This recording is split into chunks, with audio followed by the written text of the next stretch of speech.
नमस्कार दोस्तों, आपके अपने बूस्टर पॉइंट चैनल में आपका स्वागत है।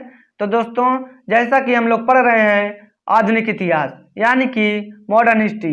मॉडर्न हिस्ट्री में हम लोग भाग 5 क्रांतिकारी गतिविधियां पढ़ चुके हैं। आज पढ़ेंगे भाग 6 1857 की क्रांति।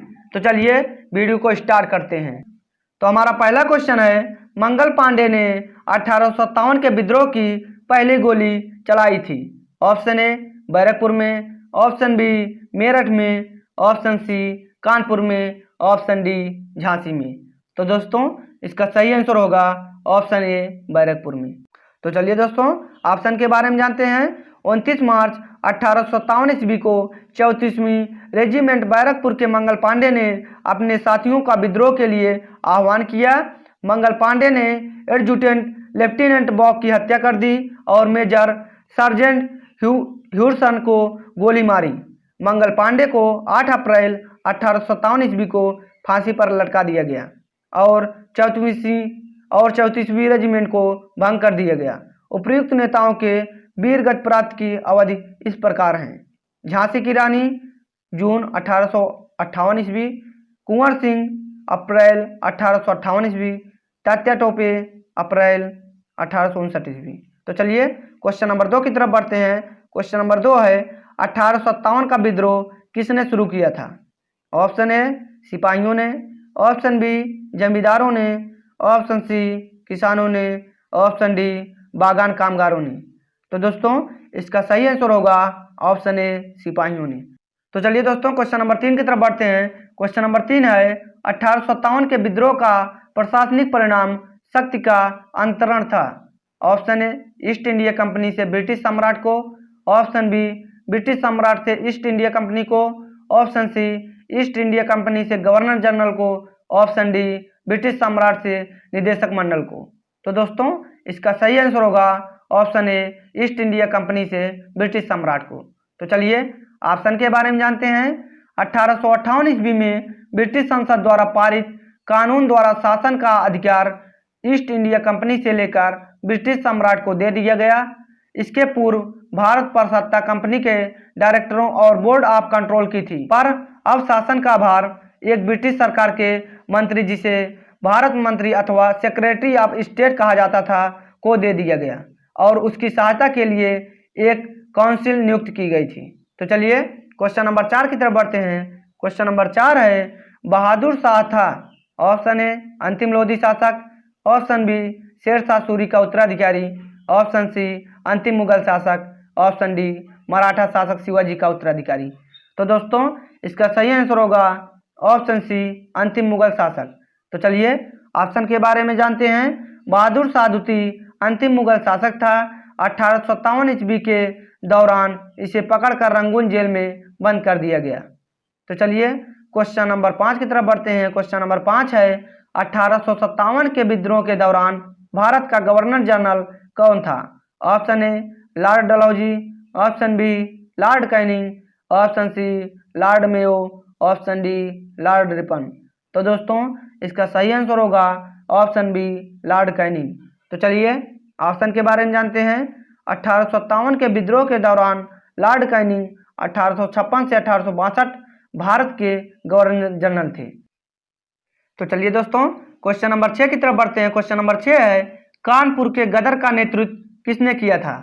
Option A Tatya Tope, option B Rani Lakshmibai, option C Begum Hazrat Mahal, option D Nana Sahib. तो दोस्तों इसका सही आंसर होगा ऑप्शन डी नाना साहिब। तो चलिए ऑप्शन के बारे में जानते हैं। 5 जून 1857 को विद्रोहियों ने कानपुर को अंग्रेजों से छीन लिया।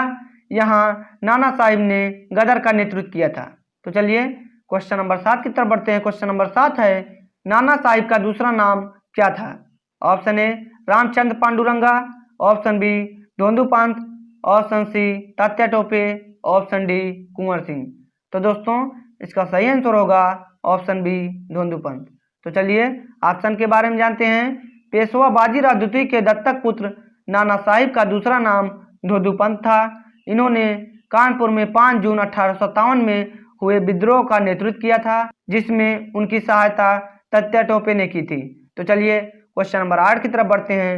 क्वेश्चन नंबर 8 है, ब्रिटिश क्राउन ने ईस्ट इंडिया कंपनी से भारत पर प्रभुसत्ता किस वर्ष में प्राप्त की? Option A 1857, option B 1858, option C 1859, option D 1860। तो दोस्तों इसका सही आंसर होगा ऑप्शन बी 1858। तो चलिए दोस्तों ऑप्शन के बारे में जानते हैं। 1 नवंबर 1858 को रानी की उद्घोषणा जारी करने के लिए शाही दरबार इलाहाबाद में लॉर्ड कैनिंग द्वारा आयोजित किया गया था। इस उद्घोषणा के द्वारा भारत का शासन सीधे ब्रिटिश ताज के अंतर्गत आ गया। तो चलिए क्वेश्चन नंबर 9 की तरफ बढ़ते हैं। क्वेश्चन नंबर 9 है, सरकार का कंपनी से सम्राट को अंतरण लॉर्ड कैनिंग द्वारा 1 नवंबर 1858 को घोषित किया गया था। ऑप्शन ए कलकत्ता में, ऑप्शन बी दिल्ली में, ऑप्शन सी पटना में, ऑप्शन डी इलाहाबाद में। तो दोस्तों इसका सही आंसर होगा ऑप्शन डी इलाहाबाद में। तो चलिए ऑप्शन के बारे में जानते हैं। सरकार का कंपनी से सम्राट को अंतरण लॉर्ड कैनिंग द्वारा 1 नवंबर 1858 को इलाहाबाद के मिंटो पार्क में पढ़े गए महारानी विक्टोरिया के उद्घोषणा पत्र द्वारा किया गया था। तो चलिए क्वेश्चन नंबर 10 की तरफ बढ़ते हैं। क्वेश्चन नंबर 10 है, निम्न में से किसने अंग्रेजों के विरुद्ध 1857 के संघर्ष में भाग नहीं लिया था? Option A Tatya Tope, option B Tipu Sultan, option C Rani Lakshmibai, option D Nana Sahib. तो दोस्तों इसका सही आंसर होगा ऑप्शन बी टीपू सुल्तान। तो चलिए ऑप्शन के बारे में जानते हैं। अंग्रेजों के विरुद्ध 1857 के संघर्ष में टीपू सुल्तान ने भाग नहीं लिया था। वह मैसूर का शासक था तथा चतुर्थ आंग्ल मैसूर युद्ध 1799 ईस्वी में अंग्रेजों के विरुद्ध लड़ते हुए वीरगति को प्राप्त हुआ था। तो चलिए क्वेश्चन नंबर 11 की तरफ बढ़ते हैं। क्वेश्चन नंबर 11 है, निम्नलिखित में से कौन 1857 के गदर से संबंधित नहीं है? Option A Nana Sahib, option B Mangal Pandey, option C Chandrashekhar Azad, option D रानी लक्ष्मीबाई। तो दोस्तों इसका सही आंसर होगा ऑप्शन सी चंद्रशेखर आजाद। तो चलिए ऑप्शन के बारे में जानते हैं। चंद्रशेखर आजाद 1857 के विद्रोह से संबंधित नहीं थे, जबकि नाना साहिब ने बिठूर क्षेत्र में तथा रानी लक्ष्मीबाई ने झांसी क्षेत्र में विद्रोह का नेतृत्व किया था। तो चलिए दोस्तों क्वेश्चन नंबर 12 की तरफ बढ़ते हैं। यही हमारा लास्ट क्वेश्चन है, निम्न में से किस घटना ने इंग्लैंड के सम्राट को भारतीय प्रशासन को अपने अधीन कर लेने के लिए प्रेरित किया था? ऑप्शन ए प्लासी का युद्ध, ऑप्शन बी बक्सर का युद्ध, ऑप्शन सी हिंसक युद्ध, ऑप्शन डी सिपाहियों का विद्रोह। तो दोस्तों इसका सही आंसर होगा ऑप्शन डी सिपाहियों का विद्रोह। तो चलिए ऑप्शन के बारे में जानते हैं। 1857 ईस्वी में हुए सैनिक विद्रोह के उपरांत इंग्लैंड के सम्राट ने भारतीय प्रशासन को कंपनी से अपने अधीन ले लिया। तो आई होप दोस्तों आपको ये वीडियो जरूर समझ में आया होगा। अगर आपको वीडियो समझ में आया है तो प्लीज़ चैनल को सब्सक्राइब करना, लाइक करना, कमेंट करना और शेयर करना मत भूलना। तो दोस्तों इसी वीडियो के साथ हम एंड करते हैं।